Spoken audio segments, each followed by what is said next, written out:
time there was truth in journalism, where brave men and women gave voice to the voiceless. But then the corporations bought the journalist, poisoning the news that we are fed. With those tainted sources, all we ever ate was a steady diet of status quo. This hijacked narrative hid the truth of mass suffering, injustice and corruption throughout our land. Status quo, status quo, status quo, status quo. To expose this shift to oligarchy came a band of honest journalists. They left the studio and hit the streets to give the microphone back to the people. From sea to sea, the people were empowered to share their truth. Their voices no longer stifled, reclaimed their power. Join the media revolution now.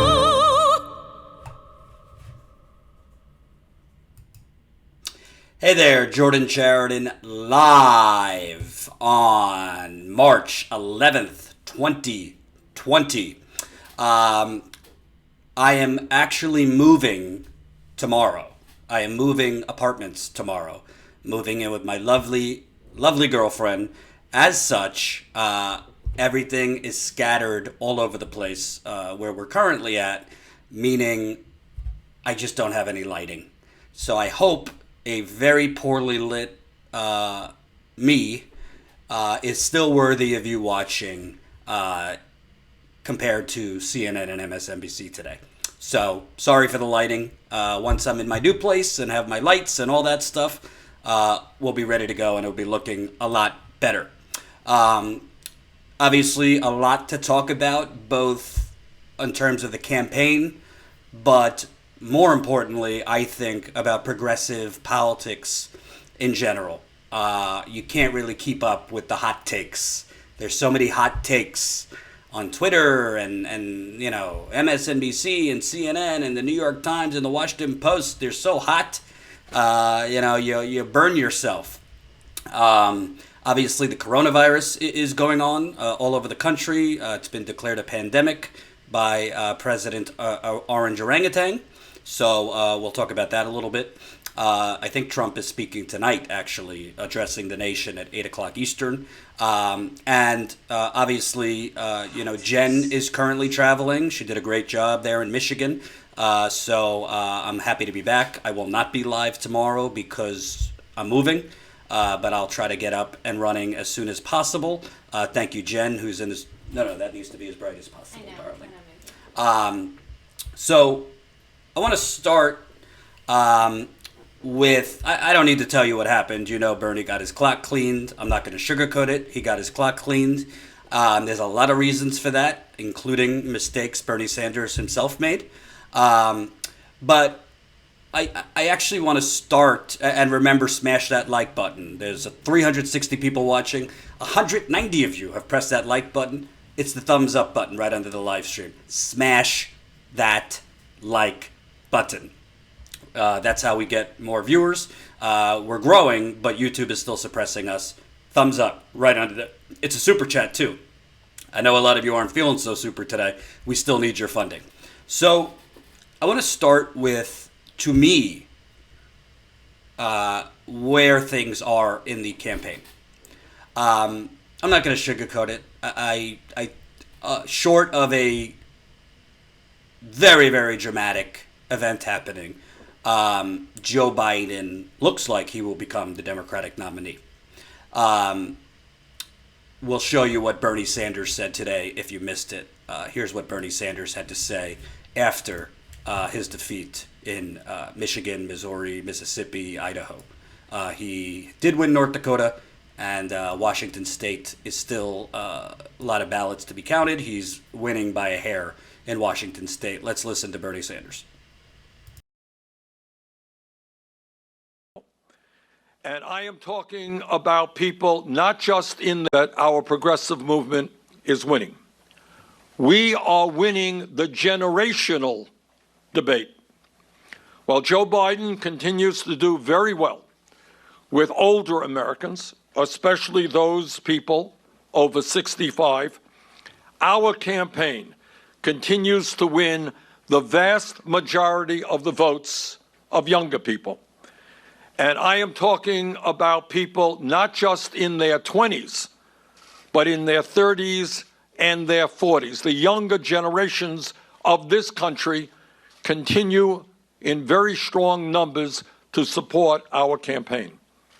Today, I say to the Democratic establishment, in order to win in the future, you need to win the voters who represent the future of our country, and you must speak to the issues of concern to them. You cannot simply be satisfied by winning the votes of people who are older. While our campaign has won the ideological debate, we are losing the debate over electability. I cannot tell you how many people our campaign has spoken to who have said, and I quote, "I like what your campaign stands for. I agree with what your campaign stands for, but I'm going to vote for Joe Biden because I think Joe is the best candidate to defeat Donald Trump." End of quote. We have heard that statement all over this country. Needless to say, I strongly disagree with that assertion. But that is what millions of Democrats and independents today believe. On Sunday, I very much look forward to the debate in Arizona with my friend Joe Biden. And let me be very frank as to the questions that I will be asking Joe. Joe, what are you going to do for the 500,000 people who go bankrupt in our country because of medically related debt? And what are you going to do for the working people of this?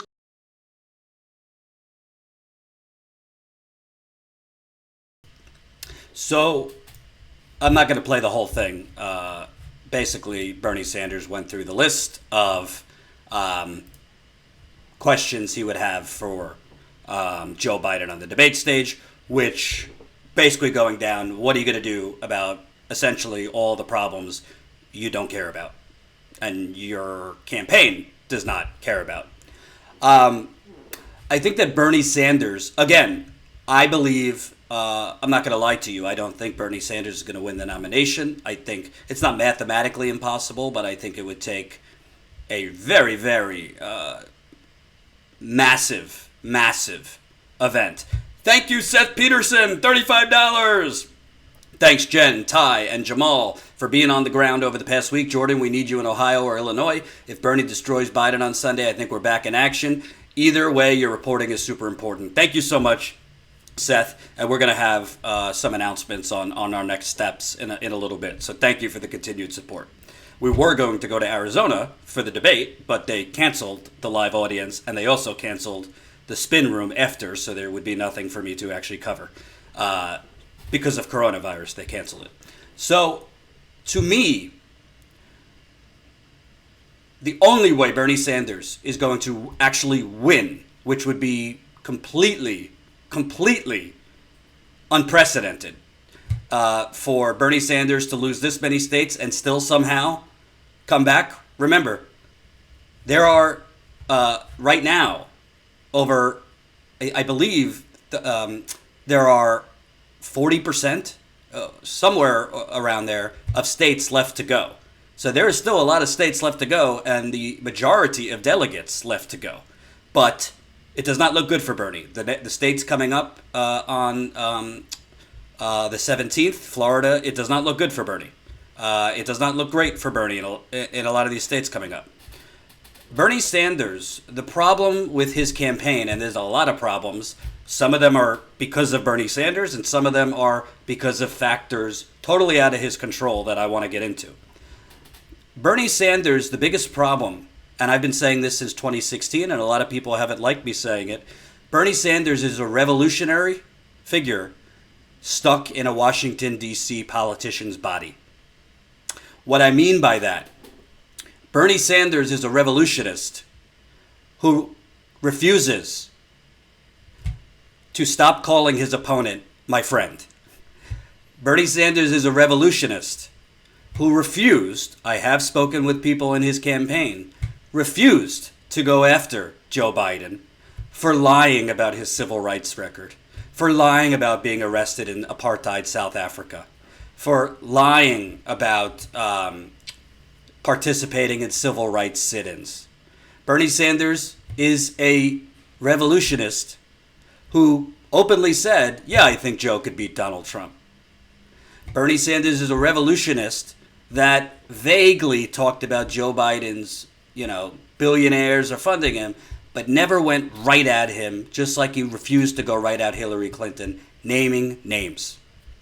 Bernie Sanders is a revolutionist that, frankly, was never willing to be the figurehead of a hostile takeover of the Democratic Party. Donald Trump, I don't think Bernie Sanders should be anything like Donald Trump. But if there's one thing you would want to copy from Donald Trump performed a hostile takeover of the Republican Party in 2016. There was a lot of racism. There's clearly fascism now. But Donald Trump did not call anyone his friends. He called them puppets. Donald Trump did not pull punches. He named names. And you want to know something? People could say, well, that's the Republican Party. Democratic voters maybe wouldn't like that. No. As Jen could tell you, who's in the super chat, and she studies psychology, people somewhere along the lines in politics made a decision to himself that he was not going to, quote, go what he perceives as negative. And let me give you a few examples. There is not a campaign, okay? Let's say it wasn't Bernie Sanders, right? Let's say it was, I don't know, Cory Booker versus Joe Biden. Let's say it was Beto O'Rourke versus Joe Biden. Let's say it was any of these people versus Joe Biden. Bernie didn't run this time. Do you think any of them would think twice about running ads against Joe Biden in South Carolina of him lying about being arrested in apartheid South Africa? Do you think any of them would think twice about running ads against Joe Biden, about him making up stuff, making up that he joined in civil rights sit-ins? You think any of them wouldn't find the families of incarcerated black men who have been incarcerated for decades because of the crime bill that Joe Biden wrote? You think any of them would think twice about doing ads with the widows of Iraq war soldiers? I say this not because I'm mad at Bernie Sanders or because I'm criticizing Bernie Sanders. I'm just telling you factually, Bernie Sanders has chosen as his operating principle not to go to that place. And that's why, it's not why he lost in 2016, and it's not the only reason he lost or he's losing right now, but it's a main reason. Because you want to know something? And Jen could tell you this in the super chat. This is a super chat. And remember, press that like button. We got almost 800 people watching, 400 likes. I could tell you from going around the country for the last 5 years. Jen could tell you from going around the country for the last year or two. The majority of people, and when I say people, I mean voters, have no idea about Joe Biden or anybody's actual records. They have no idea about their lies. They have no idea about who their donors are. They have no idea about any of it. Let me give you and the reason they don't is because of things like this. Let's take a look. I do want to ask you about one thing that you said repeatedly on the trail. I think it's 3 times now. You said that during a visit to South Africa, to visit Nelson Mandela, which I know was a very memorable visit for you, that you were arrested when you were there. Your campaign has come out since and said, no, you were separated from other people at the airport. But you did say arrest three times. Why? Well, what I meant to say was I got off that. Look, I strongly opposed the apartheid. I was one of the leaders. And if you doubt it, go on joebiden.com and look at the exchange between George Shultz and me in the Foreign Relations Committee. And here's the deal. I was with a black delegation, the CDC, the Congressional Black Caucus. They had me get off a plane. The Afrikaners got on in their short pants and their guns, led me off first and moved me in a direction totally different. I turned around and everybody, all the entire black delegation was going another way. I said, I'm not going to go in that door that says white only. I'm going with them. They said, you're not. You can't move. You can't go with them. And they kept me there until finally I decided they were clear I wasn't going to move. And so what they finally did, they said, okay, they're not going to make the congressional delegation go through the black door. They're not going to make me go through the white door. They took us, if my memory serves me, through a baggage claim area up to a restaurant, and they cleared out a restaurant. I felt strongly about apartheid, one of the reasons we were there. And long after this, when Nelson Mandela was freed and came to the United States, he came to my office. He was one of the most incredible men I ever met. He sat down in my office, thanked me for trying to all the work I did on apartheid. And so that's the context of it. When I said arrested, I meant I was not able to move. Cops, Afrikaners would not let me go with them, made me stay where I was. I guess I wasn't arrested, I was stopped. I was not able to move where I wanted to go. So I do have one question. When this is all said and done, this whole campaign, if Donald Trump is reelected as president of the United States, what will it tell you about America? Well, it would tell me that we're in real trouble.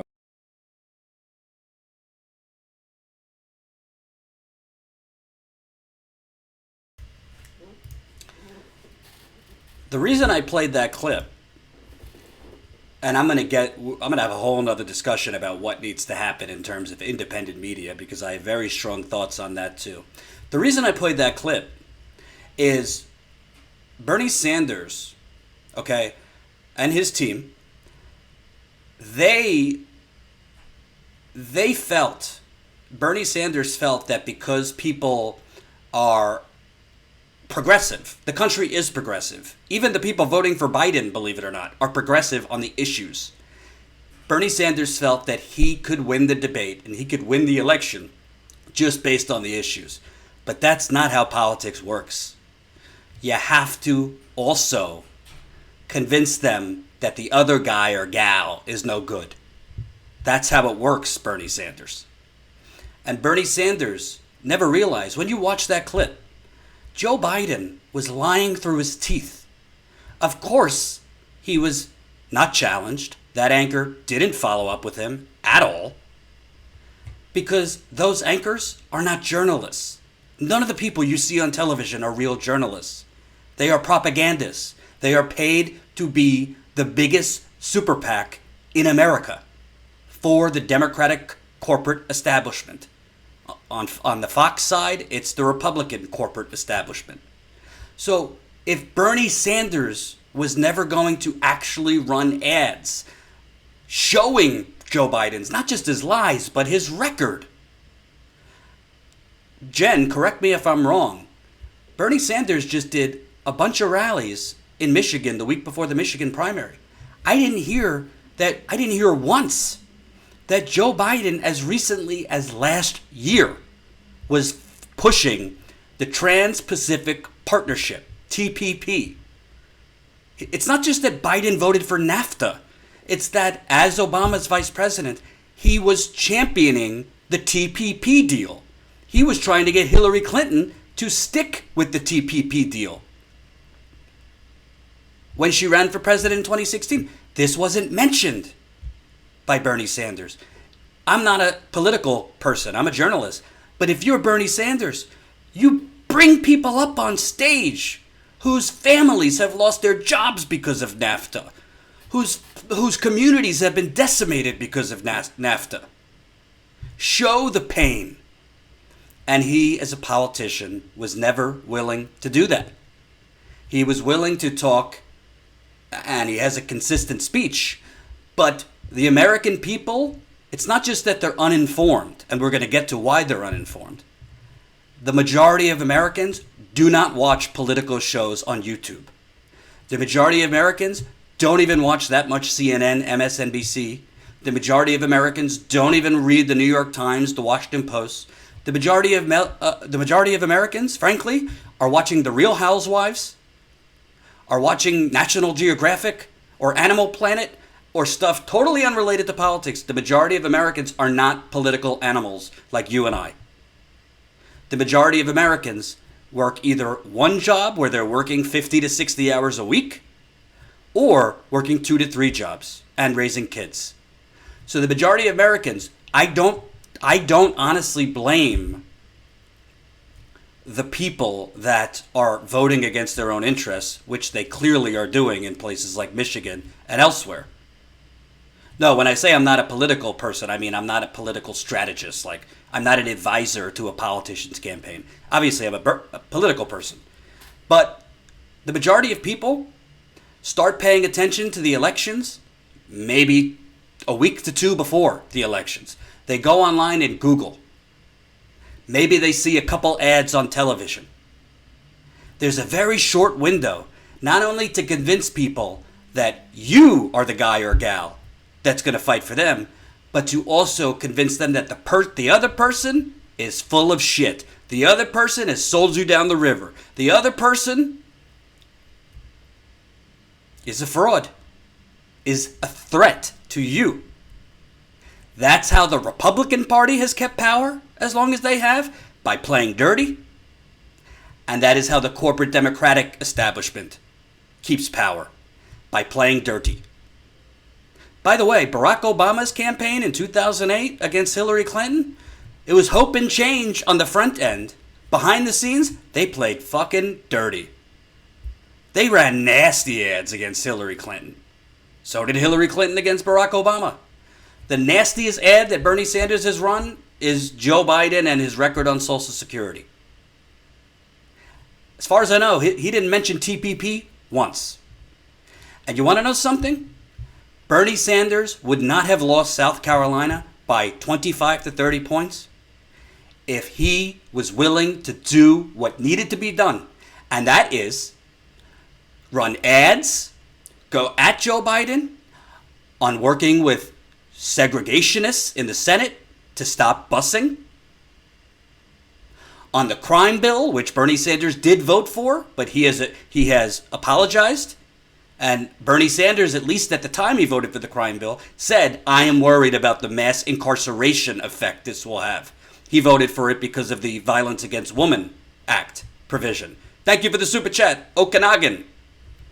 Bernie Sanders could have went after Joe Biden. Joe Biden made comments in the 1970s. I don't believe the black man should get a leg up to even the race.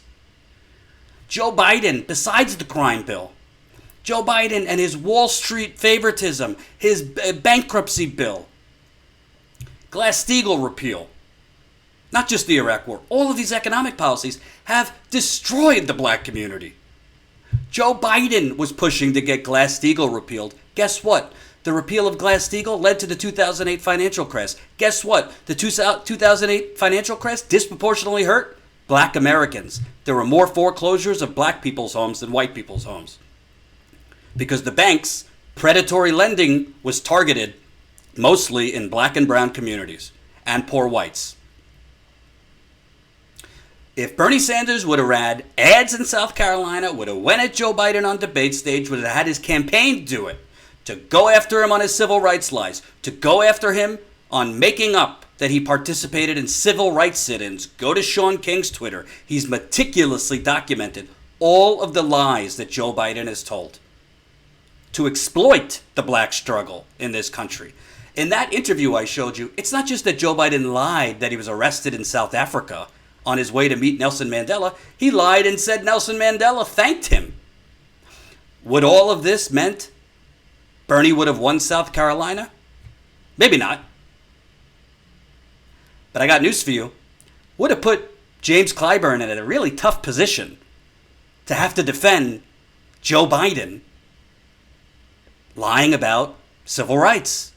But the problem is Bernie Sanders, and by the way, I happen to know there are people in his campaign dating back to 2016 and 2020 that tried to push Bernie Sanders. Thank you for the super chats. I'm trying to stay focused, so I might not read as many, but keep them coming, please. Bernie Sanders was pushed to take the gloves off, and he chose not to. And that is why, that's not the only reason Bernie Sanders lost in 2016. It's not the only reason it looks like he's going to lose this time. I'm not going to sugarcoat it for you. It would be a lot better for views. It would be a lot better for membership of Status Coup if I lied to you, if I told you there's still hope. By the way, we're at 1,806 members.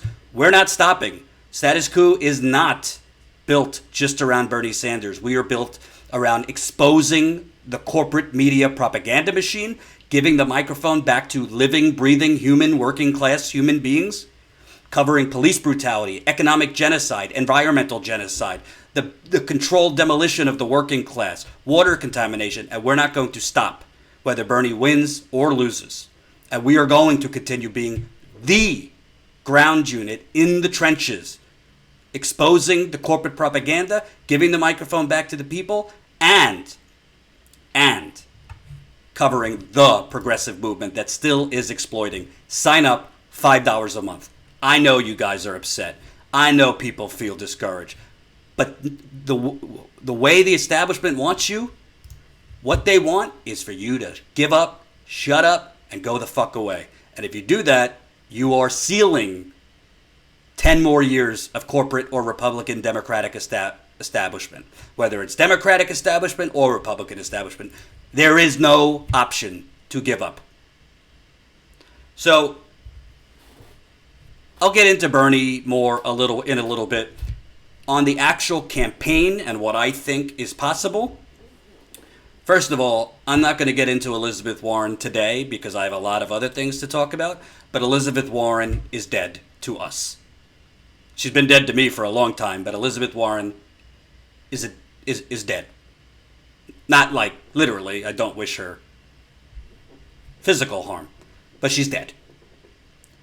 And I think Elizabeth Warren, real quick, Elizabeth Warren is a perfect case study in what happens when a politician, man or woman, goes into Washington with pure progressive roots. If it's like a tree, at the base, the roots were pure, and gets corrupted.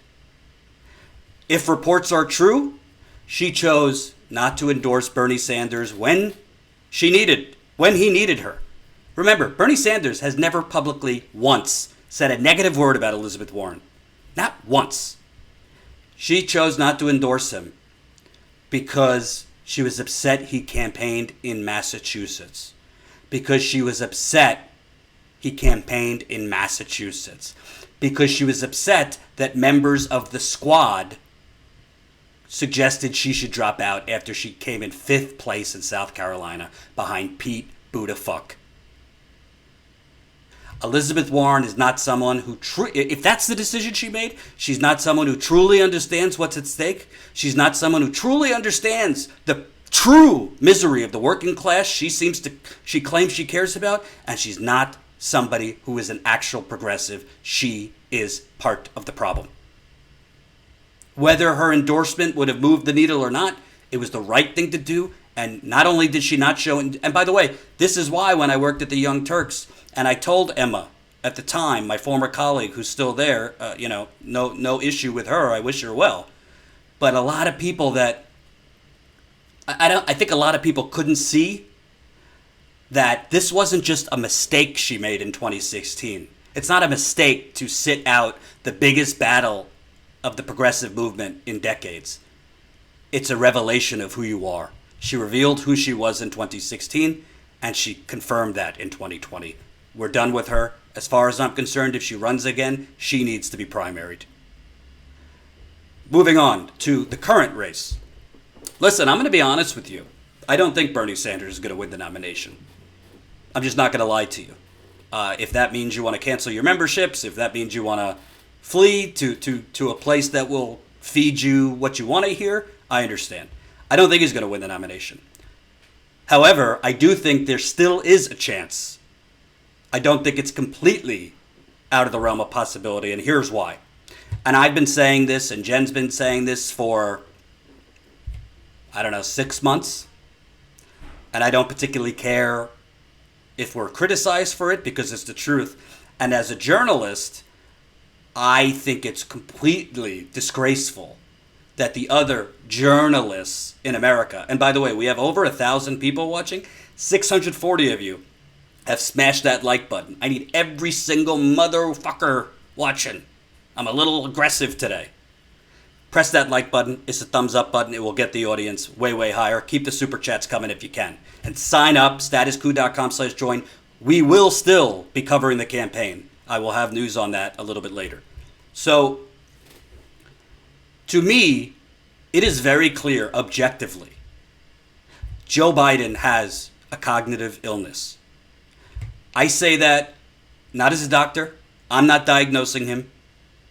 I say that not to wish him ill will. If you're progressive, say what you want. We don't like him. We don't like his policies. I don't wish ill health on anybody. But it is objectively obvious. And by the way, I have heard, on the campaign trail, I have heard in the press section, they call it the press pen, I have heard other journalists from mainstream outlets chattering about it amongst themselves, and they were not using the term cognitive decline. I'm not going to say who I heard saying it, because I just don't think that's called for, that I should expose people who were saying this. It's disgraceful that they will only talk about it amongst themselves, but they won't inform their readers and their viewers. It is a news story, whether you are progressive, conservative, neoliberal, or undecided.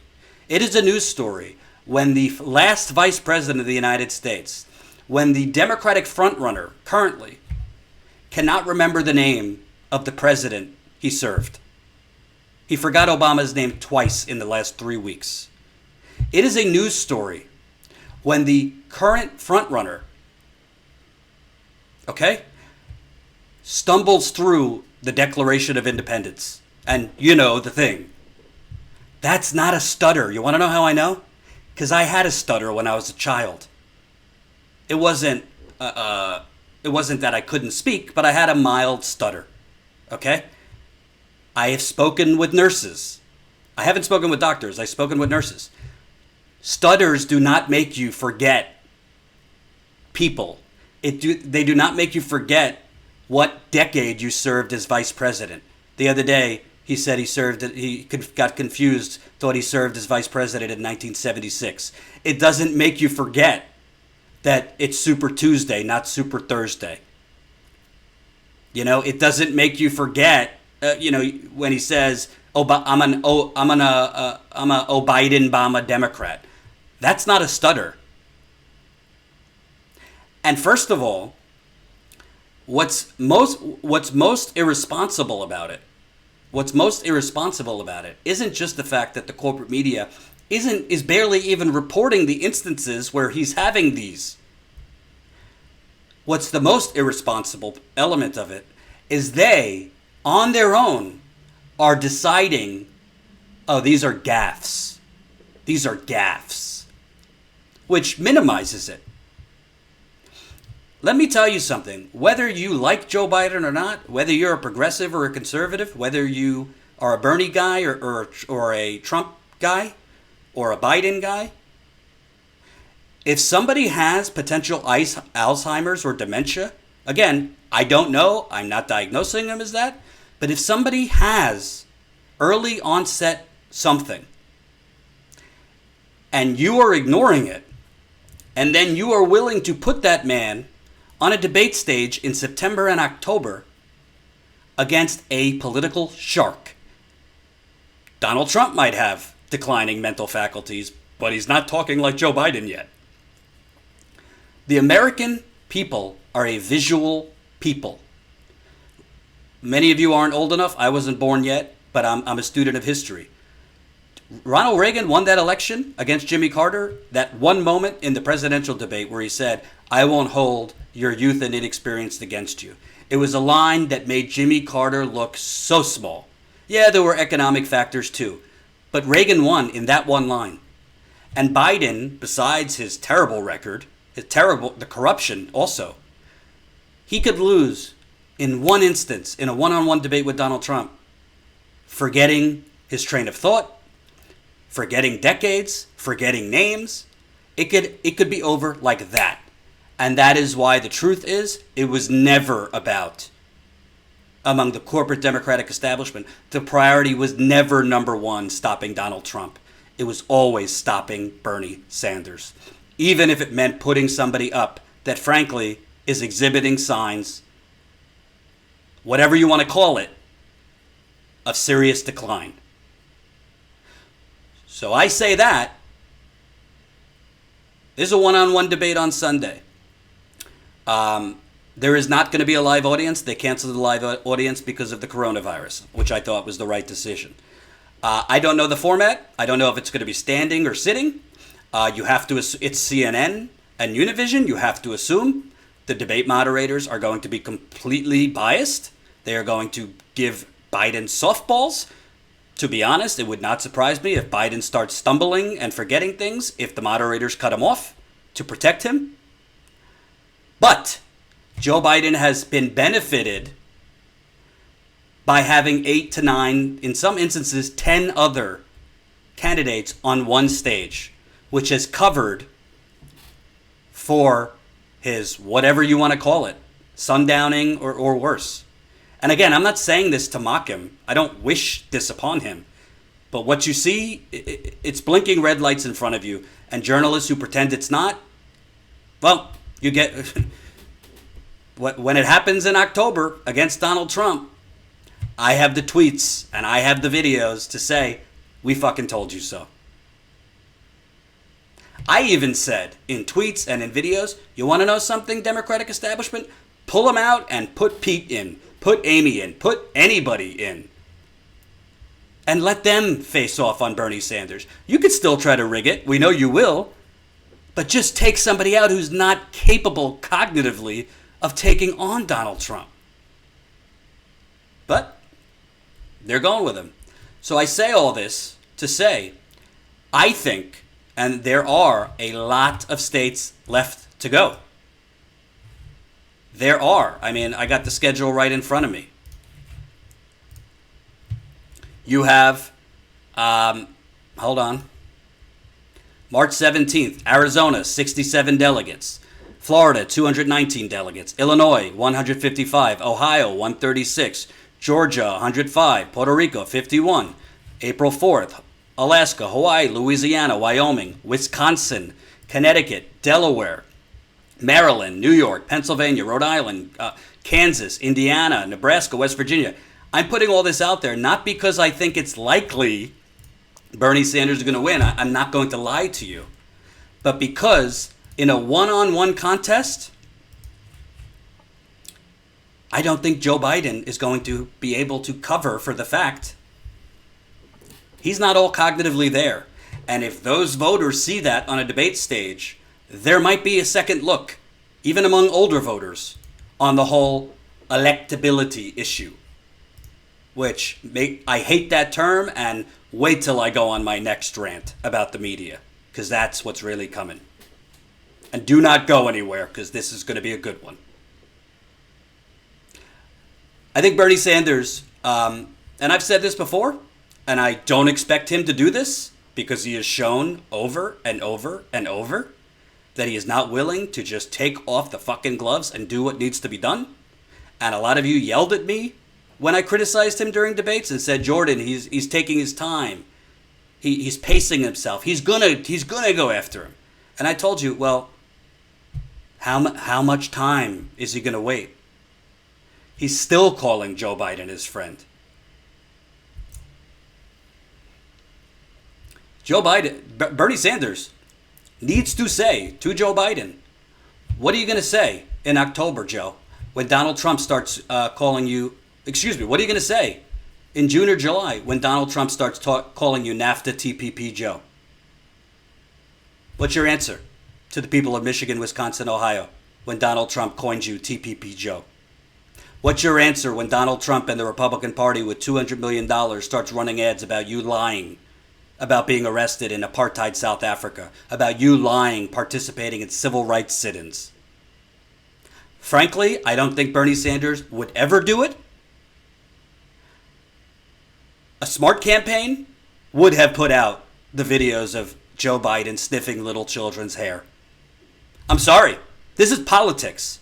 I am a progressive. I believe in Medicare for all, a Green New Deal, banning fracking, ending private prisons, elevating black, brown, indigenous, LGBT, handicapped, the whole nine. I believe not in a $15 minimum wage. I believe in a $25 minimum wage. Based on inflation from the 1970s, it should be at $22 right now. Thank you, James, 30 NZs. I don't know about that, what NZs are, but it sounds good. Thank you. Thank you, and keep signing up as a Status Quo member. We haven't gotten any member signups today. We are going to continue covering this campaign, and we need your funding. We have spent $15,000, I counted, in Iowa, New Hampshire, Nevada, South Carolina, California, Michigan. Don't forget we went to South Bend, Indiana to expose that little shit Pete Buttigieg before that. This is all very expensive. Flights, hotels, rent-a-car, food, equipment, marketing, texting you to tell you when we're live costs us every text $50. Status Quo, are you going to fight with us in Milwaukee? What kind of question is that? Where do you think I would be?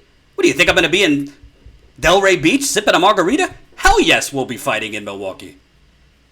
But we need the funding to do it. Statusquo.com/join. You could become a member for as low as $5 a month.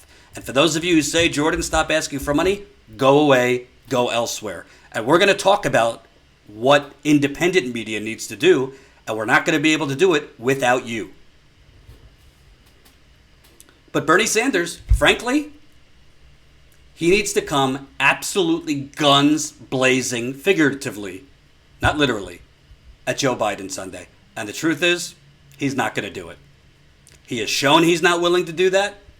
And that's part of the reason that he's going to lose. But the only chance he has of winning is if Joe Biden absolutely combusts. There's a lot of states to go. And as much as older voters have been brainwashed by the corporate media, and we're going to get to that too, they also do want to defeat Donald Trump very badly. And if they think that there is somebody who's not capable in front of them, somebody who's not all there with it, trust me, they will do what they have to do. So, I want to get to what I think is not only the reason that Bernie Sanders is losing, but the reason that progressives are losing. And there's a lot of hot takes out there. But I think, and I say this humbly, I don't mean this arrogantly, but I believe that I, more than most, thank you, Carol Edwards, for the $50. I believe that I, more than most, frankly, more than Jimmy Dore, more than Kyle Kulinski, more than Jank of TYT, more than most of them, have an insight into why the progressive movement is losing more than most, even in independent media. Not because I'm smarter than them, not because I'm better than them, not because they're not smart, but because thanks to you, and before you, TYT, when I was there, I've had the good fortune of going around the country on the ground and actually speaking with people. I've had the good fortune, at this point, I've been to at least 40 of the 50 states. At this point, I have interviewed probably 3,000 to 5,000 people, mostly working class, struggling people. And I have interviewed a lot of older people too, age 50 and above. Before I get to this conversation, I want to show you a graphic that I think tells the whole story, honestly. Welcome, new Status Quo member. Woohoo! Welcome! Let me get your name. Hold on. Welcome, new Status Quo member, Brian. Woohoo! Welcome, Brian! Now at 1,807 members. You could sign up for as low as a cup of coffee That's statuscoup.com/join. But I want to show you, to me, this is the story. This is why Bernie Sanders is losing right here. This is Michigan last night, folks. Who do you think is the candidate on the right, and who do you think is the candidate on the left?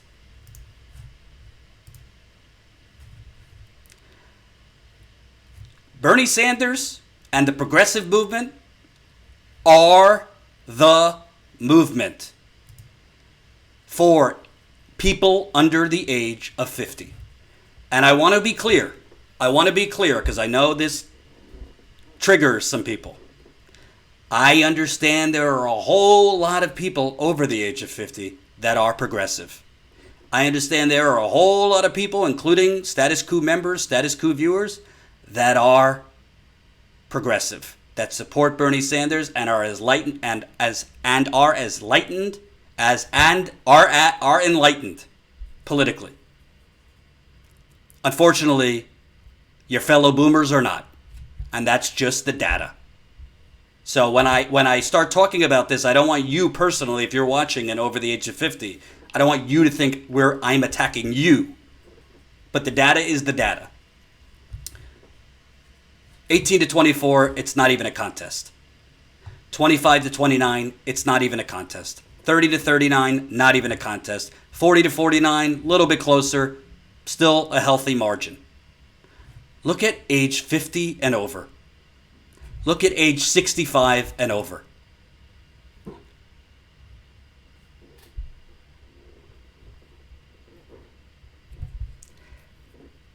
The boomers of this country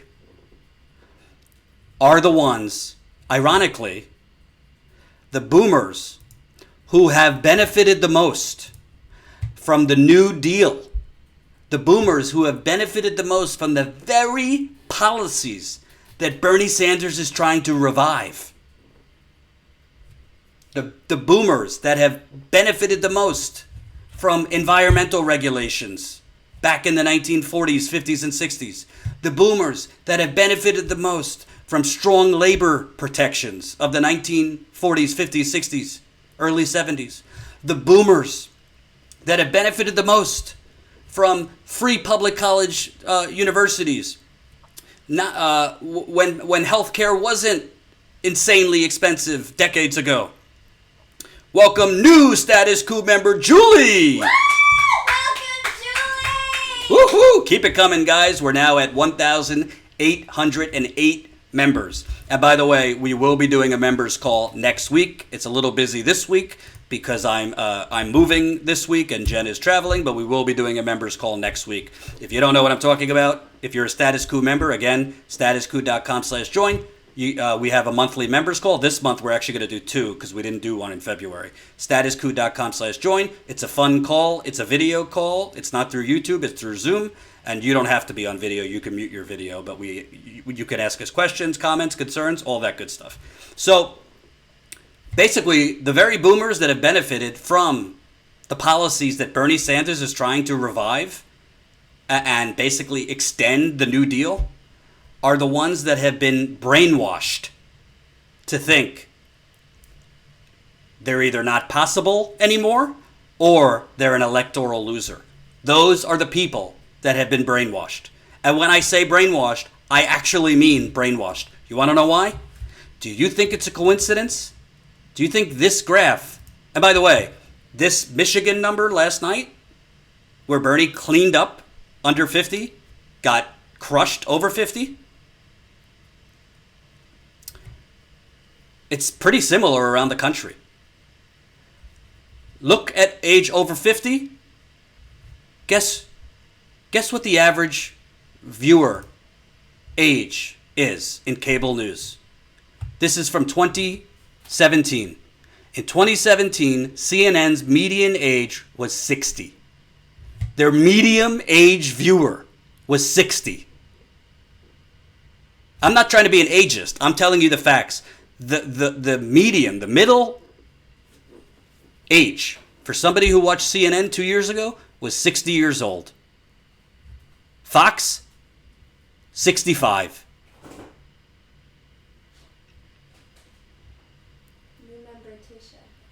63 for MSNBC in 2016. Well, if that's the medium, meaning the middle, do you wonder why they're supporting Joe Biden?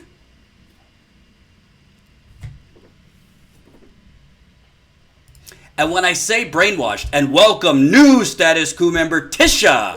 Woohoo! Keep signing up, Tisha. We are now at 1,809. When I say brainwashed, listen, folks, and I see this all the time going around the country, and I'm about to get to what I propose. I see this all the time going around the country. You can knock on doors till you're blue in the face. You can knock on doors till you're blue in the face, folks. All around the country. And I'm not minimizing it, because amazing people came from all around the country. Some people came from internationally, other countries, to knock on doors for Bernie in Iowa, New Hampshire, South Carolina, Nevada, all over the place. And they're still knocking on doors now. You can knock on doors all day long. The problem is, when you're gone, a lot of those people are turning on the television to CNN and MSNBC. A lot of those people are turning on their laptops or whatever to the New York Times and the Washington Post. The corporate media and the propaganda that comes from the corporate media is being fed to them. It's a steady diet. I won't name names, but there's people in my life, both on the right, my father, well, I will name names, my father, watches Fox News like it's religion, and he is fucking brainwashed. Okay? Other people in my life watch MSNBC till they're blue in the face, CNN till they're blue in the face, and they're fucking brainwashed too. And these are not stupid people, by the way. There's a difference between being brainwashed because you are being fed propaganda nonstop and intelligence. A lot of these people are intelligent. But the problem is, human psychology, if you are continually fed something called a narrative 24/7, and in this case, we know what the narrative was. How is it, by the way? Welcome new Status Quo member Denise! Welcome, Denise! We are now 1,810 members. And keep signing up because we are not stopping. We will have announcements on where we're going next. Stay tuned for that. statusquo.com/join. We need you. We cannot continue covering this campaign without more funding. And unlike other outlets, we haven't asked you to give us money and then sat on our asses. We have been out there. We have been all over this country. If you watch Status Quo, this map is familiar to you. And we got to add a couple more. We've been to a few other places since this map was made. We've been all over this country with very little funding. We take no money from fossil fuckers, no money from the villainous bankers, no money from big pharma, no money from big real estate, no money from Silicon Valley, no money from the plutocrats funding the Democratic Party or the Republican Party. Our money comes from you. statusquo.com/join. But why I say all this? The bottom line is, when I say Bernie Sanders has been going up to a knife fight holding a spoon, it's truly the same exact thing when it comes to media. And before I give you what my recipe is, I actually want to show you a clip that I thought was interesting from fellow independent media ally Kyle Kulinski, who does Secular Talk. He proposed something that I think is interesting that I want to talk about for a second.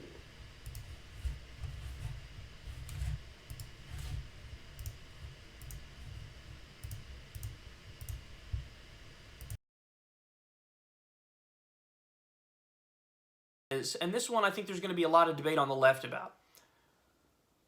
We either need to, moving forward, the left either needs to find a way to get corporate media to not hate us, or we need to actually build alternatives that are big enough to compete and set the narrative. Because I hate to say this, new media, myself included, we just aren't big enough yet to control the narrative or compete with old media. We're just not. We fell abysmally short. In many ways, this race was old media versus new media, and us new media people got our asses kicked.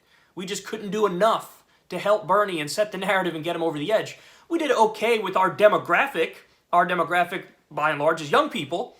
In fact, we do very well with that demographic. Statistically, we got such a high percentage of young people, but it wasn't enough to win the election because this was the revenge of the normie Democrat. The boomer liberal, the person who's drunk on MSNBC and CNN, and they genuinely believe the best way to beat Trump is with a cognitive declining Biden. So we're not big enough. So either we need to get bigger so that we could set the narrative, or we need to play the game of politics better and somehow find lefty candidates who the media doesn't despise. And maybe it's as simple as, I don't know, complimenting them and telling them they're awesome behind the scenes and building relationships behind the scenes and just avoiding outright attacking corporate media, in stump speeches or whatever it might be. I don't know the answer. And honestly, I don't know which one of those two paths is better in the long run. But what I do know is what we tried here, and Bernie is open and honest, and he's like me when he talks about the media. He doesn't like corporate media. But that really did backfire because the nonstop, relentless, endless parade of Biden inevitability and sucking up to Biden and loving Biden and talking about his endorsements and saying he's the most electable, that absolutely had a deleterious impact on the election and helped Biden and hurt Bernie. So listen, what do we do from here? I mean, the positive news is... So, for those of you, and by the way, we just got another new Status Coup member. Holy cow! Welcome, new Status Coup member. Sorry if I mispronounced your name. Bahavar? What's his name? Bargdav. Woohoo! Thank you so much. Keep signing up, Bargdav. We are now at 1,811 members. Hey, 2,000 is within our distance. 2,000 is within our distance. Help us do it. Statuscoup.com/join. And I'm winding up to a greater point here, and then we're going to get into what Status Coup is doing next. Sign up, statuscoup.com/join. Someone asked you a question on the super chat. What did they ask me, darling? What are your feelings on Means TV. Means TV, to tell you the truth, I like what they're doing, but that's not exactly what I'm talking about. I'm not negative on Means TV, but I'm not particularly, what I'm talking about is not what Means TV is doing, which is kind of like creating a socialist network. It's not that I don't think that's a good thing, but that's not what I'm talking about. So, first of all, to address, and by the way, just so you know, I've privately messaged Kyle already today about the question he asked. And for those of you that have been watching Status Coup for a long time, we're not even 2 years old, but have been watching, I have been saying this for over a year. Don't get me wrong, Status Coup is not going to change. But I, unlike some other people in independent media, my ego is not so big that I refuse to join with other forces for the common good and the ultimate goal. So the difference between Kyle and I, and by the way, when I say difference, it's not like a good thing or a bad thing. It's just the difference. Kyle is openly a political, his goal is political. He is openly for Bernie. His goal as a commentator is to help get Bernie elected. There is absolutely nothing wrong with that. My job as a journalist, I'm open that I support Bernie Sanders, but I have never, ever said, and my job is not to elect Bernie Sanders. And I know Jen feels that way too. There is a difference between a commentator and a journalist. With that said, my role at Status Coup, and Status Coup exists not for one man or woman, not for one candidate, not for one movement. We exist to literally counter the corporate media propaganda machine. We exist to literally hand a microphone to you because you will never be given the microphone in corporate media. That's why we exist. We didn't create this slogan, give the microphone back to the people, because it would fit on a bumper sticker or because we thought it was, what do they say, Jen? Market tested it or market focused it? Trust me, we didn't. I believe truly in giving the microphone back to the people. But I also believe corporate media, I think people sometimes get confused by the term corporate media and they don't quite understand what it actually is. Corporate media is literally a multi-billion-dollar industry of public relations professionals for corporate America masquerading as journalists with makeup on. Let me say that one more time so you understand what it is. Corporate media, CNN, MSNBC, The Washington Post, The New York Times, all of these outlets. And I'm not saying every single journalist at every single outlet is terrible. But by and large, and by the way, how do I know? Because I've worked at 2 of them. Actually, I've worked at more than 2 of them. They are PR spinsters who put makeup on and pretend to be journalists. When CNN says, sources tell us, what they're actually telling you is what political operatives fed them. They don't verify whether it's true or not because it's spin. Most of what they report is spin fed to them by political operatives, by advisors to the president, by people. It's spin that they then regurgitate as news to drive a narrative. That's what corporate media is. It's just PR people masquerading as journalists. It is also, Anad, how do you pronounce it? Psychops? It is also one of the biggest, most well-funded psychops in the entire country because it controls the way people think. Majority, when I say people, I mean the majority older people that consume it. Welcome, new Status Quo member. Sorry if I mispronounced your name. Ksenia. Ksenia. Woohoo! We just got another one. Welcome, new Status Quo member, Lauren. Wow, coming in hot and heavy. Welcome! So we are now at 1,812. 1,812 Status Quo members. Keep it coming. I'm just getting started, baby. 2 GoFundMe donations from Lee and Mary. Wow. Thank you. What? 2 GoFundMe donations, you said? Yes. All right. Thank you, Lee and Mary, for the GoFundMe donations. Let me drop the link in there, too. By the way, we did meet our goal, but we still have our GoFundMe active, so we appreciate all donations. We got a couple yesterday, too. There you go. So why I'm explaining what corporate media is to you. And let me give you another example of just how this psychops works, okay? Let me give you one more example.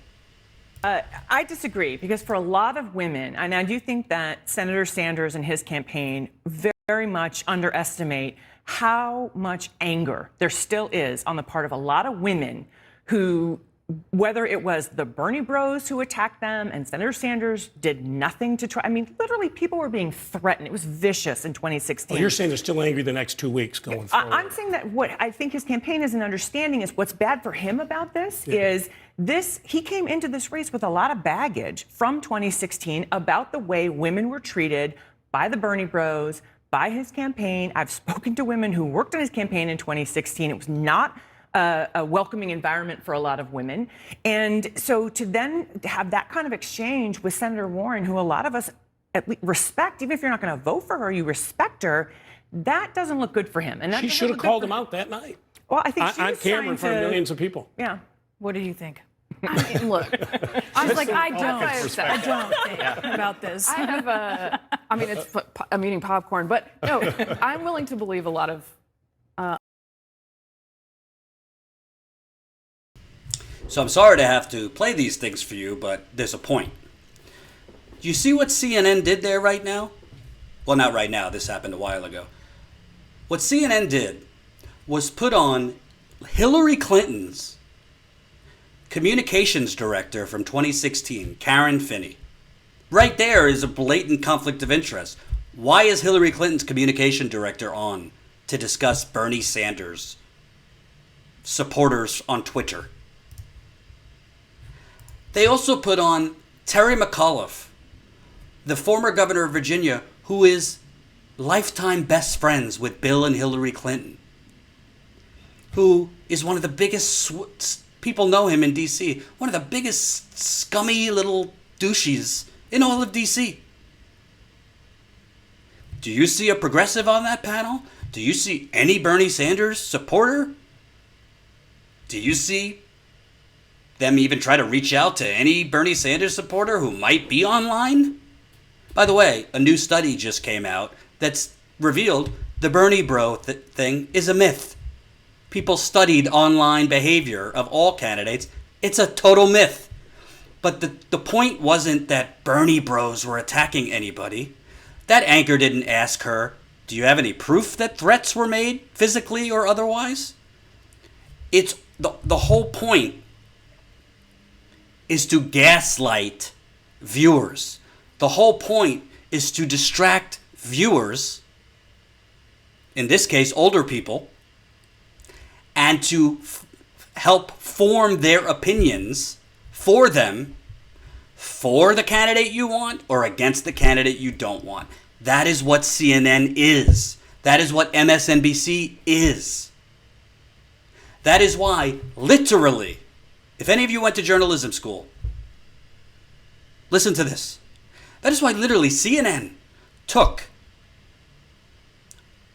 literally a story Elizabeth Warren told them, or Elizabeth Warren's top advisors told them. Bernie Sanders said X to me in a private meeting. Literally unverifiable. There is no way to verify it unless other people were in the room. Like it's basic journalism 101. And they sprung that into an all-out. By the way, these are tens of millions of dollars when you think of all the airtime allotted to these narratives. Bernie called Warren, said Warren a woman can't run for president. This was 4 or 5 days. This is tens of millions of dollars in super PAC attack advertising masquerading as news. That's what it is, folks. Welcome new member Kevin. Woo! Welcome, Kevin! We are now at 1,813 status coup members. Keep signing up, folks. Keep signing up. So, Jordan, what's your point? Why am I telling you all this? Because some person said we already know this. I'm getting to the point. Folks, I'm not saying that knocking on doors has no value. I'm not saying that community organizing has no value. I know Congresswoman Alexandria Ocasio-Cortez has come out with comments after Bernie's losses last night saying instead of blaming people, instead of going on an attack, we need to try and we need to try to reach out to the people that aren't going with us. And we need her approach. I think she was talking about, in my race, I didn't just go for progressives. I went for other people too. That's fine. That's good in one district in New York City where you don't have the entire national media going against you. The media wasn't going against her because the media wasn't covering it. The media wasn't covering her. So I'm not trying to diminish her. I'm not trying to disagree with her. But to me, what needs to be done is very, very obvious. You cannot change public sentiment. First of all, we already have changed public sentiment, right? Poll election after election, state after state. The voters are overwhelmingly saying we support getting rid of private health insurance industry in favor of Medicare for all. They supported it in fucking Mississippi. Mississippi!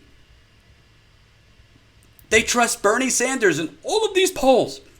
Number one on healthcare. Thank you, Maria, for the $10.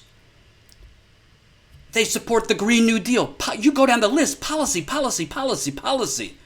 They support Bernie, AOC, status quo, you. They support the things that you support. Even the older voters. Even in red states. Yet they're voting for the opposite candidate who doesn't support those things. Who takes money from the very industries that live to make sure those things never happen. The only explanation for that is those people have been brainwashed to think those things are not possible.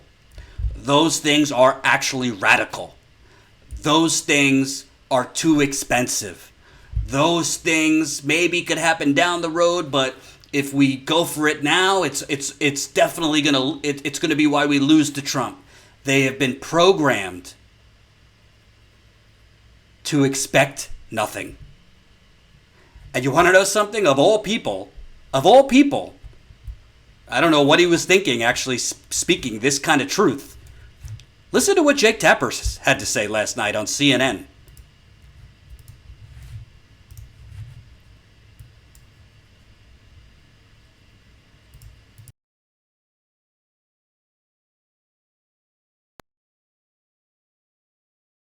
Completely frank, I'm getting real 2004 vibes tonight, which is Democrats want to defeat an incumbent Republican so badly, Democratic voters I mean, that they decide which one is electable, and they decide, okay, it's John Kerry, or in this case, it's Joe Biden.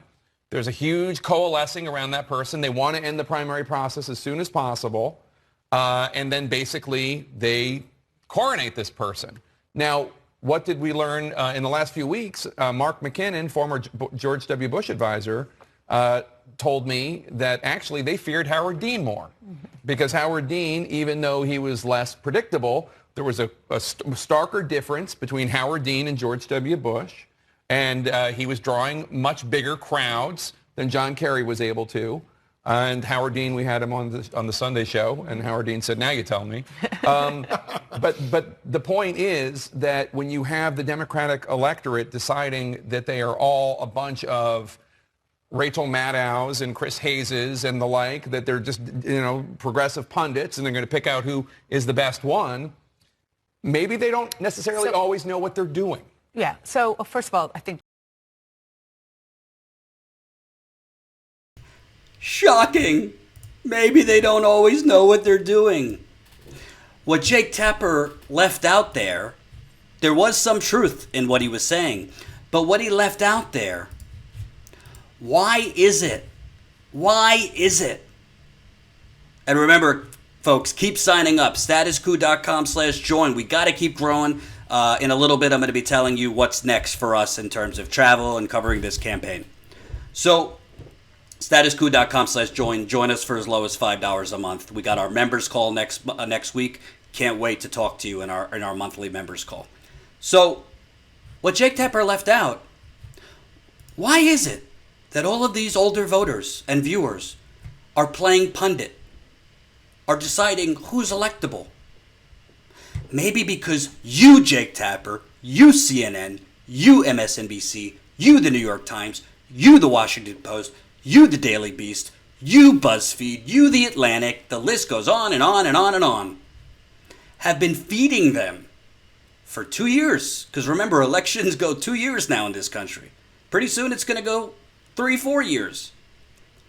You, instead of reporting on people's actual records, instead of actually reporting on candidates' lies, instead of reporting on the actual policies, instead of actually reporting on the true economic suffering in this country, instead of all that, you have been feeding these pundits, these viewers that have turned themselves into predictors and pundits of who's most electable, you have been feeding them the term electability 24/7. You have been framing to these viewers on CNN and MSNBC, these voters in Michigan who are literally going to the voting booth, literally saying, I want Medicare for all. Yes, I'm in favor of that. But I'm going to actively vote for Joe Biden because CNN and MSNBC have told me over and over again that's the safe choice.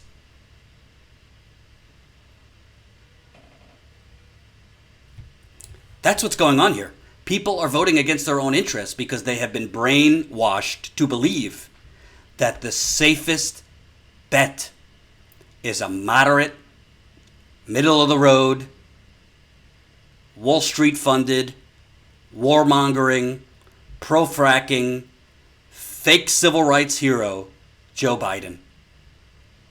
That's literally, people are going to the polls and voting against their own economic interest because they have continually been fed a caricature of who Bernie Sanders is, of what his policies are and aren't, and they succeed by scaring the living hell out of people that Bernie is too far to the left and he can't, these things are too radical and they won't play in the middle of the country.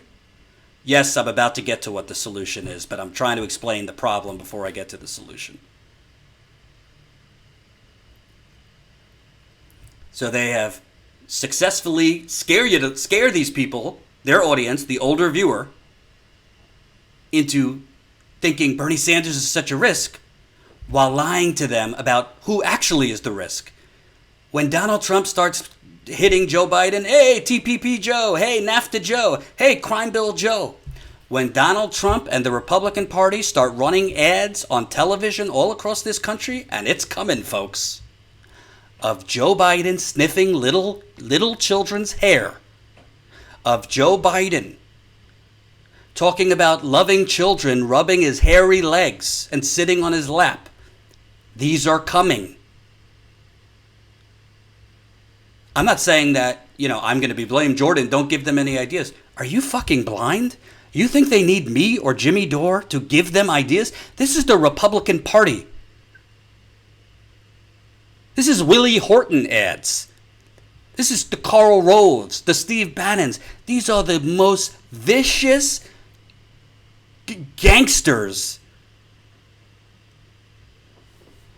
They are going to destroy Joe Biden. And the Democratic Party and the public relations people on CNN and MSNBC that work for the Democratic Party have brainwashed people to essentially think Joe Biden is the safest bet. So, I winded this up to tell you what I think. Listen, as important as it is to knock on doors, and I do think it's very important, you cannot really make a dent in public sentiment unless you have a massive, coordinated, well-polished, and frankly well-funded alternative to the corporate media. And right now we do not. Status Coup as an entity is doing as much as we can. We're doing our part through you. But I'm talking bigger than Status Coup. Right now, you have a lot of incredible people with large audiences that all go live at the same time as one another, that all post videos at the same time as one another, that frankly don't do a lot of synergy with one another. It was amazing. I've admired Abby Martin from afar for years, but I literally just met her for the first time last week, 2 weeks ago in California, and she was nice enough to have me on the Empire Files. The Jimmy Dores of the world, the Kyle Kalinskis of the world, the Jamal Thomases of the world, the Gray Zone, Max Blumenthal, Ben Norton, Lee Camp. Sorry if I'm forgetting anybody. David from Rational National, the Humanist Report. There are actual other journalists other than me that don't have a lot of, don't have a big audience or a big platform. It's isolated and doing our own things on our own islands. We all have our audience, right? We all have our Twitter followers. We all have whatever. But we are not, I don't want to go like Hillary Clinton, stronger together here. But together in a coordinated capacity, with the synergy between commentators and on-the-ground journalists, with actual infrastructure, not just for the journalism aspect, not just for the reporting or the commentary, but for actual funding for the technology, how to get it to people, how to get it to young people. Because part of this, frankly, yes, young people watch independent news, but you need to actually get young people to vote. we need to get young people, including in college, not just to agree with us, but registered and to vote. And that is currently not happening on the large level that it needs to be. But you also need the technology, the marketing, the social media, and the bandwidth, the way to distribute it, to reach older people too. In my experience, folks, because I have interviewed, and why I said it's not that I'm better than Kyle or Jimmy or any of them, I just have a little bit more insight because I've been around the country interviewing so many people. The majority of these older people are actually progressive. The very people voting for Joe Biden are progressive. But they have no fucking idea about Joe Biden's record. They have no true idea of what Bernie Sanders' policies are because there's not a connected, coordinated, well-funded, large-scale infrastructure. When I say infrastructure, I mean a network. I don't know what that looks like. I don't know if it's on TV. I don't know if it's on the internet. I don't know if it's on your phone. I don't know. When I say network, I don't know yet what that looks like. But what I do know is Lee Camp, Kyle Kulinski, Jimmy Dore, myself, Jen, Humanist Report, The Rational National, all these people. It is stronger and better, but more importantly, more effective as one. And by the way, what I am saying right now is actually not good for my personal business interests. So that's how much I believe it. What I am saying would probably actually make me and Jen and Status Quo in the long term make less money. But I've never been in this because of money, because I don't make a lot of money. We're making good money right now to travel and cover costs, but we're not at a point where like I could have a comfortable life. I hope that comes one day, but that's a far way. Statusquo.com/join. But the truth is, and again, I don't have a better phrase, so sorry if it's creeping you out that it sounds like Hillary Clinton here. We are stronger together. And we're not all going to agree. Frankly, sometimes I think Jimmy Dore is a little too far, right? I'm sure he thinks sometimes I'm not far enough, right? Sometimes, I might think somebody else is not going far enough. We don't all have to be on the same exact position on the island. There are some people who believe Dem exit. There are some people who believe hostile takeover of the Democratic Party. There are some people who believe, fuck it, let's just start our own party. But the problem is we're all living on our own separate island. And I got news for you. If independent progressive media wants to actually truly start to not only get that young person, I'm not just talking about college, but I'm talking about the 30 to 40-year-olds, that young person in college, but also young professionals, 25 to 40. If you want to get them out to vote, you need to give them a very concrete, well-established place to go. I'm not talking about home of the progressives. I know the Young Turks calls themselves home of the progressives, which I'm not even going to get into that. I'm talking about home of the truth, home of the actual facts, home of reality, voice of the actual people. Somebody mentioned Means TV. I have no problem with Means TV, but that's not what I'm talking. They're more on the socialism aspect. For good or bad, right now, I don't think we need to be fighting to try and convince older people that socialism is not a bad thing. I think that war is lost. Forget the term socialism for now. If you have a network with established faces, established voices, I don't mean establishment, I mean established, meaning people that are known, that already have their audiences, coming together as one, to then, with a concerted identity, with a coordinated identity of what the network is. And again, when I say network, I don't know if that would be on television. I don't know if that would be on internet. I don't know what it would look like. But welcome new Status Coup member Mary Jane. Welcome, Mary Jane! Mary Jane, you're better than the world. Red Hot Chili Pepper song. Statuscoup.com/join. We are now at 1,814 members. And by the way, none of this, what would that look like? The business end? I don't know. It doesn't mean that if we all come together as one, each entity, like Status Coup, it doesn't mean that Status Coup can't still have its own membership where members get, extra. It doesn't mean that, Kyle Kalinske, for example, who, I don't know what he's at, has 800,000 YouTube followers or whatever. It doesn't mean that, he loses his followers. There's got to be a way to bring everybody together. Nobody wants to lose the hard work that they have accomplished, whether it's the subscribers Jimmy and Kyle have amassed, whether it's the membership I've amassed. But the truth is, in my view, the way we're going to reach older people that right now are voting against their own interests, the way we're going to galvanize younger people who are already there with us on the ideas, but to actually get out, not only to vote, but to actually, when it's not election time, to literally raise hell on the establishment. To literally raise hell. I'm not talking about one-day protests. I'm talking about Occupy America. Not Occupy Wall Street, Occupy America for a Green New Deal. Occupy America for paid sick leave. Occupy America for Medicare for all.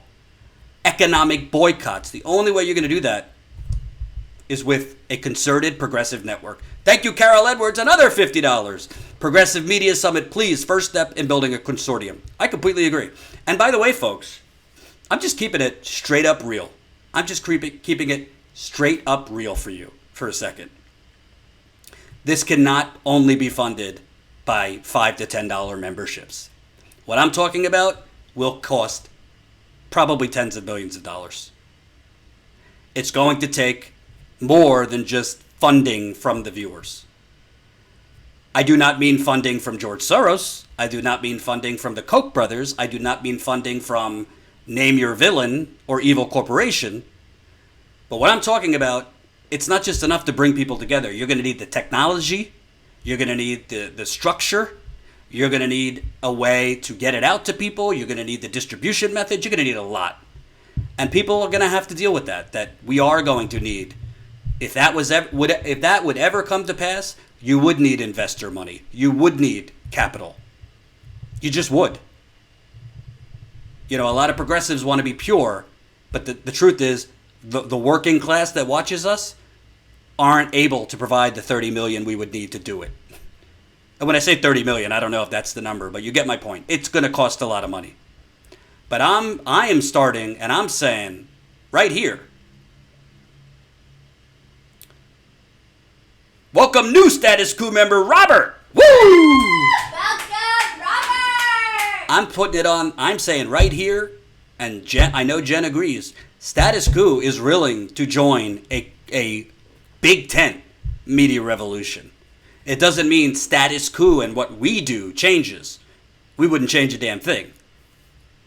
But I believe we are better together than going live at the same time, posting videos at the same time, not doing actual synergy. And by the way, to tell you the truth, and I don't say, I just want to be clear. I just want to be clear so nobody confuses. What I'm about to say is not meant as a slight on the Young Turks. It's not. It's just what I believe, and this is what I believed when I was there. This is what the Young Turks could have been. This is what the Young Turks should have been. For a lot of reasons, it just isn't.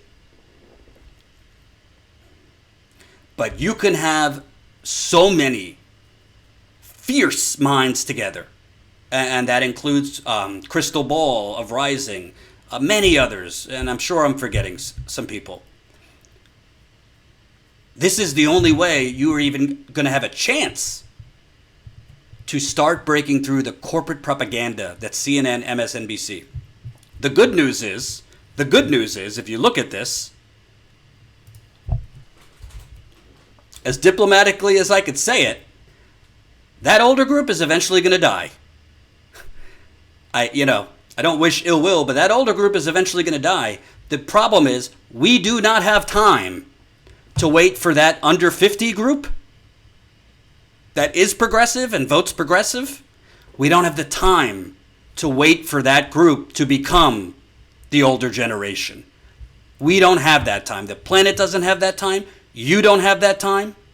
If you're struggling, if you're rationing insulin, if you're working 2 jobs, if you have $200,000 in student debt, we don't have the time to wait. We have to figure out a way to reach this older generation that is voting against their own interests, because we already have them halfway there, folks. We already have them on the issues. Let me repeat, Mississippi last night voted for Medicare for all. And I promise you, folks,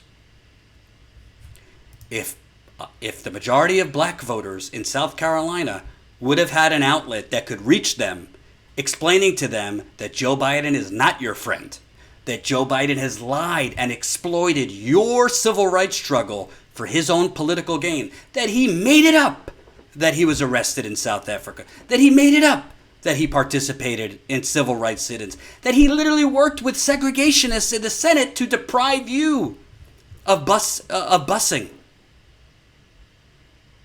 It would have changed some things. It would have changed some things. I believe in this. The problem is, like everything else in the world, a lot of common sense things don't happen because of human beings are flawed. And unfortunately, like in anything, even in progressive media, when you got egos involved, and I'm not pointing out one particular person, but when you have egos involved, some people don't want to get in sandboxes with others. Some people like being on their own little island, doing their own show, and raising hell. I'm literally not actually talking about any one person. Trust me, if I was talking about one person, you'd know. But there's a lot of people with their own shows that have worked hard. Kyle Kalinske, for example, he's been working 6-7 days a week for over a decade to build an audience. Welcome, new member Jennifer. Keep it coming. We're at 1,815 members right now. So if I'm Kyle Kalinske, I could understand, well, I've worked my ass off to build like 800,000. Sorry. Like Michael Tracy personally, not envisioning him in this network. Frankly, kind of annoys me a little bit. Some people are just counterintuitive to be counterintuitive. That's kind of what I think of Michael Tracy. Nice guy, but whatever. I think that it's when you work your ass off, Jimmy and all these people, to build your own audience, it's hard then to say, well, I'm going to join forces with others for something much bigger. But to me, the two things are not mutually exclusive. All of us together can accomplish so much more, I believe, in terms of the ultimate goal, which is progressive change in this country, progressive change in the world, while also still making a good living. I do truly believe that's what I'm talking about. I think people would be willing to pay $20 a month. I think people would be willing to pay more than that. I know a lot of people maybe can't afford that. But instead of people paying X amount for different places, if you had a flat rate, we would need investment money too. But if you had a flat rate, yeah, I'm not a fan of Hard Lens either. They smeared me 2 years ago with fact-free reporting. Not a fan of them. Sorry, just keeping it real. Yeah, never apologize for it either. There is so much that could be done. Lee Camp is brilliant. Kyle, brilliant. Jimmy, angry, righteous, and very smart. Crystal ball, unbelievable. If there was any dignity or any sense in the corporate media, she would have a primetime show at 8 o'clock. But they would never give her that microphone.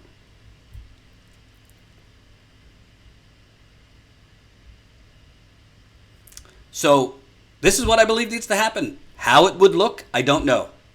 It would require funding. Some people mentioned a co-op to me. I'm sorry, but this cannot be a hippie commune. I am a hardcore leftist, but this cannot be like a collective. That's just not going to work. This would cost a lot of money, and it would take investment money. And believe it or not, I haven't quite succeeded yet in them investing in me. There are actually some real actual capital P, like progressives out in America that aren't corrupt, that have money and fund progressive causes and are actually progressive, that want to pay more taxes, that want to put their money into saving the planet, that would invest money in something like this. And that's what I think is going to happen, because frankly, this is the story right here. I could show you a lot of things, folks. This is it. This is why Hillary Clinton won in 2016, the Democratic nomination, besides all the fuckery. And yes, Status Coup is going to cover the election fraud that is going on. Jen briefly covered it yesterday, 2 days ago, what's going on in California and Texas. I'll be covering it more. I'm moving apartments tomorrow, so I won't be live tomorrow. After that, we will bring you what's going on with the fuckery out there, because there's a lot of it. But let me tell you something, folks. This is very hard to change if you have a 24/7 coordinated super PAC called CNN, MSNBC, the New York Times, the Washington Post, the Daily Beast, BuzzFeed, and all of them, again, they are literally just public relations people for corporate America. AT&T owns CNN. Comcast owns MSNBC. Jeff Bezos owns the Washington Post. The New York Times' largest investor is a Mexican billionaire fossil fucker, Carlos Slim. I could go down the list. CBS, Viacom. ABC, Disney. Okay? I'm not saying every person that works at all these places are horrible people. That's not what I'm saying. But when you are owned by corporate power, it's not that Jeff Bezos gets on the phone with them and tells them what to cover or not to cover, or who to attack or not attack every day. It's just understood, this is what you do. And I believe if there was some type of progressive summit and a coming together of individual people with audiences, both commentators and journalists, we could create a network that really does start to counter the propaganda, not just in a way that is satisfying to us, but in a way that actually starts to reach the very voters right now that are either voting against their own interests. I'm talking about the older voters, not all of you, because there's a lot of older voters that are already progressive, but also not just reach the younger voters, but get them organized, registered, and ready to vote. So I'm raising my hand first, so is Jen. That doesn't mean status quo is going away. It doesn't mean status quo is taking a timeout. We're still going to be trying to sign up our members, because this is the only way we could grow as our individual entity. Statusquo.com/join. There's 1,200 people watching right now. If even a quarter of you, of the 1,200 people watching right now, signed up at $5 a month. We have different plans, $5 a month, $10 a month, $20 a month, or $179 annually. That could fund so much in the field journalism. Which brings me to what's next for Status Quo. So, obviously, we've already gone over in the beginning of this live stream what's next for Bernie. I didn't bullshit you. I think it's very unlikely that he's going to win the nomination at this point. But I do think there's a small window, a small chance, and that is if Joe Biden malfunctions on this debate stage, one-on-one. Obviously, other than the debate, Joe Biden's campaign is going to put him in political witness protection. They're probably not going to have him do many public events. The public events he does do will be highly scripted, highly scripted speeches, not a lot of press, not a lot of people, to try and minimize his exposure because he's not well, as I've said over and over. He's clearly not well. So, if, it's a big if, it's unlikely, but if, in this debate Sunday, he has a major mental episode, again, I'm not trying to mock him, it definitely could affect the race. There's a lot of states left to go. And with that, I say, listen, obviously, what's going on right now, President Trump is talking at 8 o'clock Eastern, I believe. Priority is obviously health. You know, like, coronavirus is a pandemic. It literally is affecting my family right now. I haven't publicly said this, but my older brother and his family are in the containment zone in Westchester, in New York right now. Westchester, New York has been the epicenter in New York of the coronavirus. Knock on wood, thank God, right now, everybody's good. My brother, his wife, my nephew, my niece, nobody's feeling anything, but literally they are in the containment zone right now. My younger brother, his work in New York today was sent home because somebody might have it that goes to school there. Like I said in the beginning of this live stream, we were about to go to Arizona to cover the debate. I finally got access to the spin room, which is the room where I challenged Donna Brazile in 2016. I was finally going to be able to get close enough to Biden or his campaign. They canceled the live audience and they canceled the spin room, and press aren't even going to be there because of the coronavirus. So I say all this, you know, I don't actually know what is going to be actually happening to cover. Meaning, like I was speaking to Jen, do we book a flight to Ohio, which is where we were going to go? Because the primary, let me show you the list here. The primary on March 17th are Florida, Arizona, Illinois, and Ohio. To me, I think Bernie's best chances are in Illinois and Ohio, possibly Arizona. But the thing is, for us, if we're going to book flights and all this stuff, like, we don't know if anything's going to be happening to actually cover. Right now, campaign events are being canceled because of the coronavirus.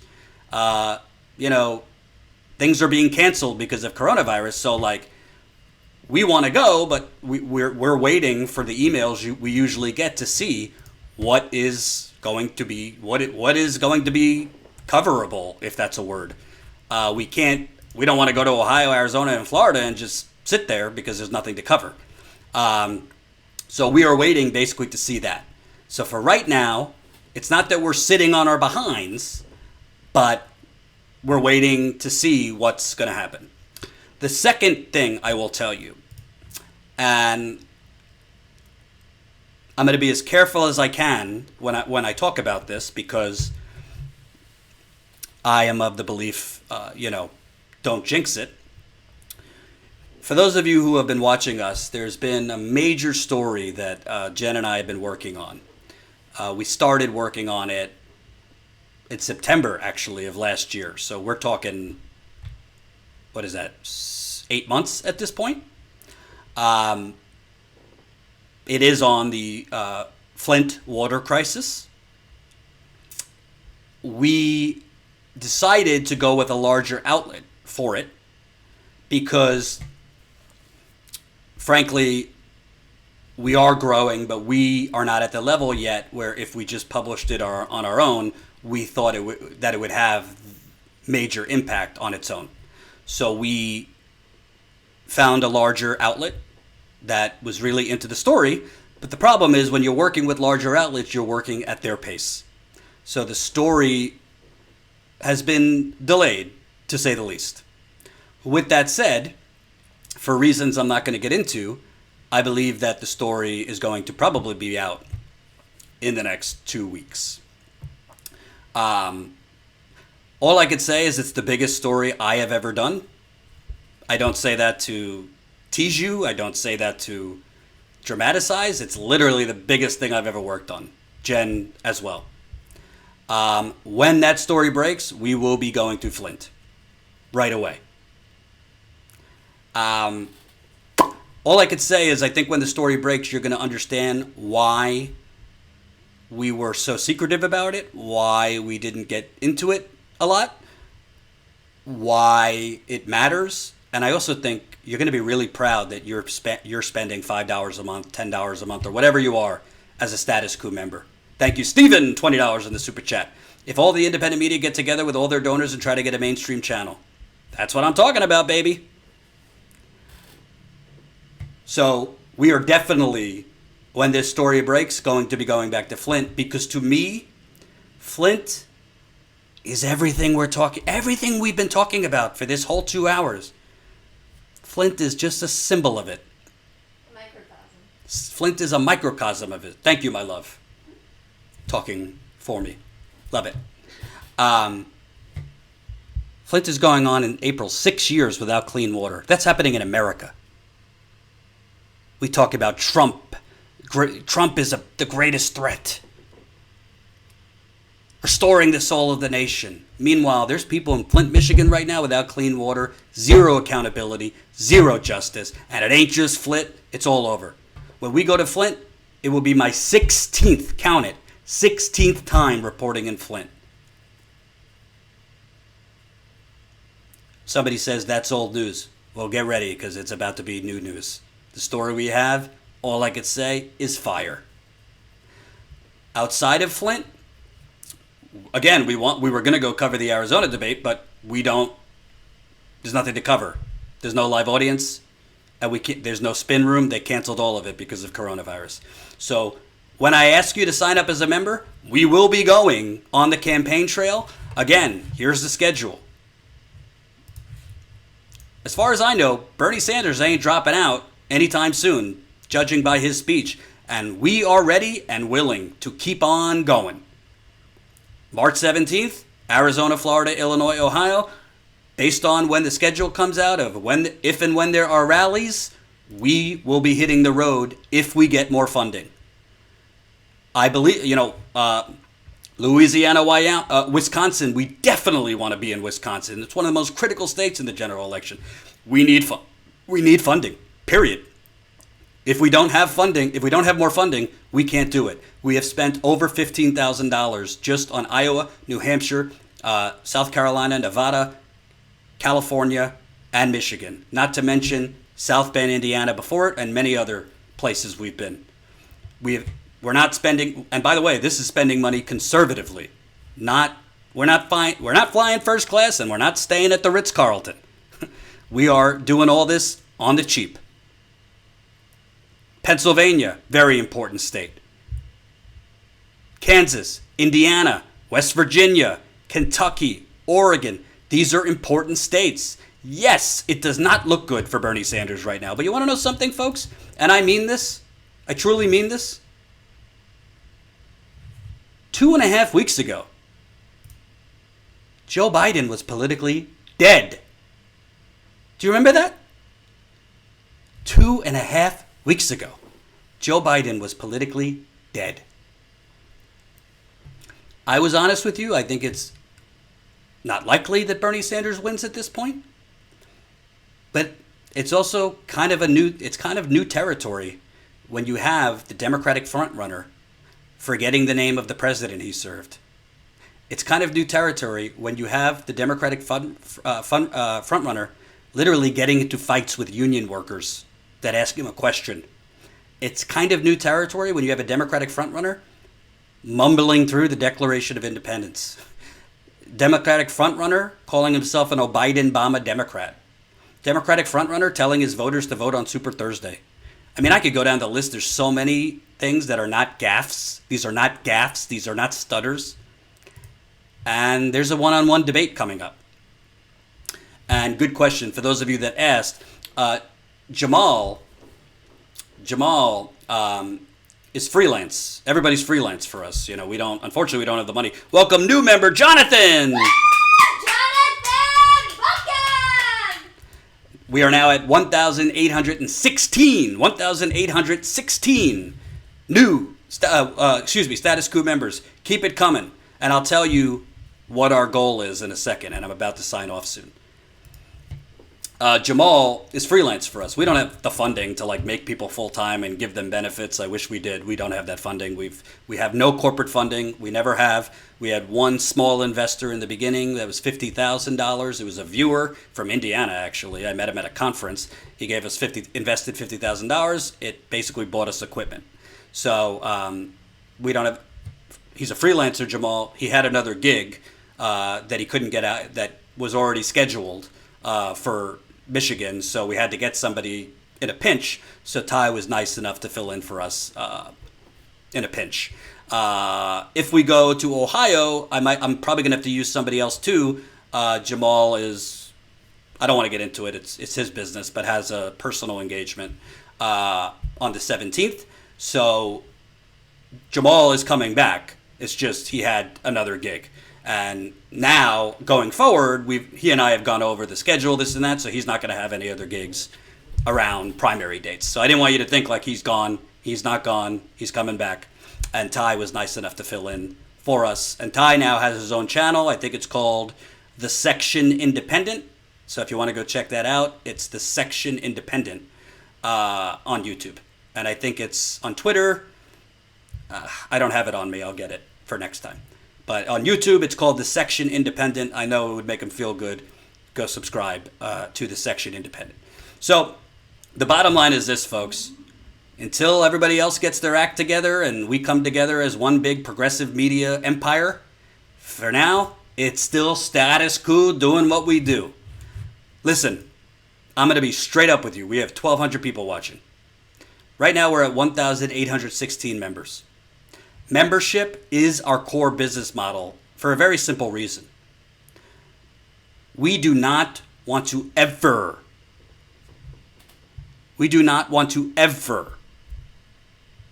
rely on advertisers, corporate sponsors, or any of that. Because the minute you start relying on advertisers or corporate sponsors or brand ambassadors, I've even heard, the minute you start relying on that, you start losing touch with who you actually serve, and that is the working people that comprise our audience. The minute you start doing things a different way, I'm not saying you can't get investment from sources that are aligned with your values, but the minute you start answering to those people, giving them editorial control, is the minute you are no longer free to do it how you feel it needs to be done. And the reason we are able to do it the way we not only feel it needs to be done, but know it needs to be done, is because of you. When I go to Iowa, when I go to New Hampshire, when I go to South Carolina, when I go to California, when I go all over South Bend, guess what? I don't have any fucking boss to answer to but you. I don't have anybody I have to run things by. I don't have anybody that I need to ask, hey, is this going too far if I go do this? I don't have anyone that I need to worry about. Oh man, we're going to lose our sponsor. We're going to lose our advertiser if I do this. Only people I need to worry about losing is you. And when you are indebted and your only connection and loyalty is to the audience, then you answer to the audience. And that's truly what I believe and who I believe journalists should answer to. The audience. It doesn't mean you can't take funding from larger sources. If there's a progressive hippie in Oregon watching, or Washington, or New York, or whatever, if there's a progressive that believes in what I believe, believes in giving a voice to people who will never get it on CNN and MSNBC, or will never be approached by the New York Times or the Washington Post, if believe in covering stories like Flint and the pipeline fights and police brutality and environmental genocide and water contamination and the working class struggle, believe in funding that, then I will gladly take their money. And I will tell you when I do take their money. There's nothing wrong with taking big money if it's good money, if it's from sources that are aligned with your values.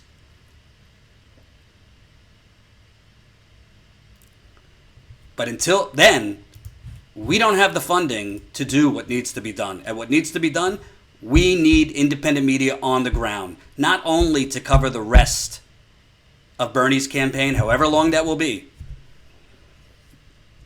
to start introducing you to new progressive candidates around the country, on the local level, on the state level, to start focusing on other issues outside of the campaign, which we were doing before the campaign. Obviously, we've been all campaign all the time.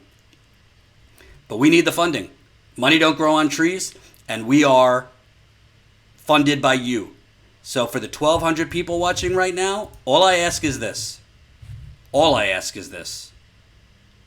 excuse me, the 700 people. We lost a little audience. Welcome, new Status Quo member, Robert. Welcome, Robert! If you have $5 a month, $10 a month, $20 a month, or $179 annually, if you have that, what I could tell you, and I'm looking you dead in the camera, glasses off to see the bags under my eyes. If you have that, Status Quo is going to continue fighting to report what's actually going on in the United Corporations of America. Status Quo is going to continue going out there to give a voice to the voiceless, to give a voice to working people, to give a voice to people working two jobs, to give a voice to people without health care, to give a voice to people with health care who can't afford it, even if they have coverage, to give a voice to people who literally can't breathe in their neighborhoods because of the pipelines there, or the uranium mines there, or the leaky landfills there, to give a voice to people who have been poisoned in their community by poisoned water, lead, arsenic, uranium, and all sorts of other things, to give a voice to election fraud, to give a voice to police brutality, to give a voice to the minimum wage wars, to give a voice to new candidates, to give a voice to the people. That's why we exist, to give a voice to the people. It ain't a bumper sticker. It's what I truly believe in. And if you're willing to fund it, if you're willing to sacrifice 1 cup of burnt Starbucks coffee at whatever the hell they're charging these days, statusquo.com/join. Sign up for as low as $5 a month. Thank you for watching. I know people are discouraged right now in the progressive movement, but you want to know something? And I said it at the beginning, and I'll say it again now. Corporate America, what they want is for you to give up. What corporate America wants is for you to give up, for you to just become another cynical non-voter, for you to just say it's all rigged. It doesn't matter if we win the ideas argument, it's always going to be rigged against us. That's when they win, when you give up. And I'm not going to give up. I just don't know how to do that, and I don't want to live in a world where we're not fighting anymore for what's right. Statusquo.com/join. I will not be live tomorrow because I'm moving apartments. Jen will probably fill in for me, whether she does a live stream, or just record some videos. Thank you for watching. Thank you for your support as members. And remember, most people are not lacking compassion in this country. Most people have no fucking idea what's happening, including the people that voted for Joe Biden last night, even though they're for Medicare for all. Peace out.